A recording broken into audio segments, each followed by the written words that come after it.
ये न्यूज है दो जर्मन टीनेज गर्ल से जुड़ी हुई, जिन्हें अमेरिका में सिर्फ एक ट्रैवल प्लान की वजह से अरेस्ट कर लिया गया और डिपोर्ट कर दिया गया। हेलो एंड वेलकम, मैं हूं आपके साथ प्रेरणा कौशिक और आप देख रहे हैं एनबीटी इंटरनेशनल। तो यहां हम बात कर रहे हैं 18 साल की मारिया और 19 साल की शॉर्लेट के बारे में, जो कि मार्च में अमेरिका के हवाई पहुंची थी। ऐसे में इन दोनों गर्ल्स का प्लान था अमेरिका में कुछ हफ्ते टाइम स्पेंड करना, घूमना, फिर लॉस एंजलिस होते हुए कोस्टा रिका जाने का। लेकिन जैसे ही वो हवाई एयरपोर्ट पर लैंड हुई, उन्हें अमेरिकी इमिग्रेशन यानी सीबीपी ने तुरंत डिटेन कर लिया। सीबीपी का आरोप है कि इन लड़कियों ने टूरिस्ट वीजा पर एंट्री ली, लेकिन उनका इरादा अमेरिका में वर्क करने का था, जो इस वीजा पर अलाउड नहीं है। लेकिन इन दोनों का कहना है कि सीबीपी ने उनके बयानों को तोड़ मरोड़ के पेश किया है।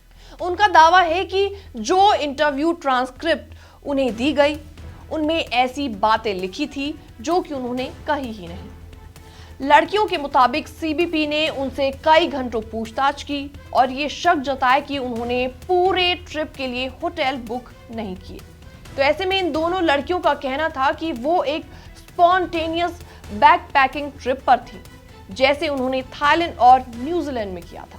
इसके अलावा सबसे ज्यादा चौंकाने वाली बात यह रही कि सीबीपी ने उन्हें हथकड़ी लगाकर डिटेंशन सेंटर में डाल दिया, जहां उनके साथ एकदम प्रिजन जैसा ट्रीटमेंट हुआ।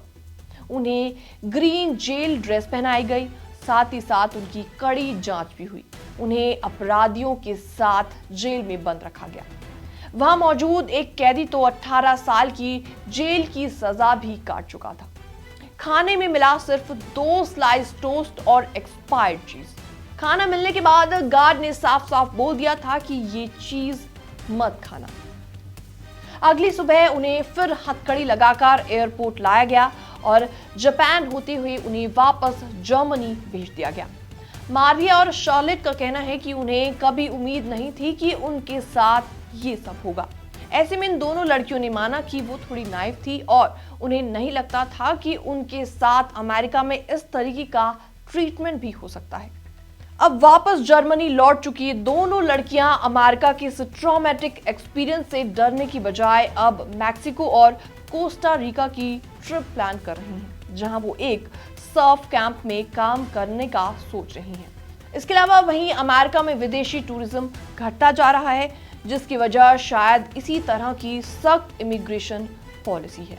तो इस पूरे इंस्टांस से हमें ये सीख मिलती है कि आज की तारीख में अगर आप किसी दूसरे कंट्री में जाने के बारे में प्लान कर रहे हैं, तो डॉक्यूमेंट्स और इंटेंशंस को क्लियर रखें। क्लैरिटी और ट्रांसपेरेंसी हमेशा बनाए रखें। फिलहाल इस पूरी रिपोर्ट को देखने के बाद आपका क्या रिएक्शन है, आपके क्या विचार हैं? आप भी हमें कमेंट सेक्शन के माध्यम से अपनी राय देना ना भूलें। बाकी वर्ल्ड से जुड़ी छोटी और बड़ी खबरें देखने के लिए आप भी बने रहिए एनबीटी इंटरनेशनल के साथ।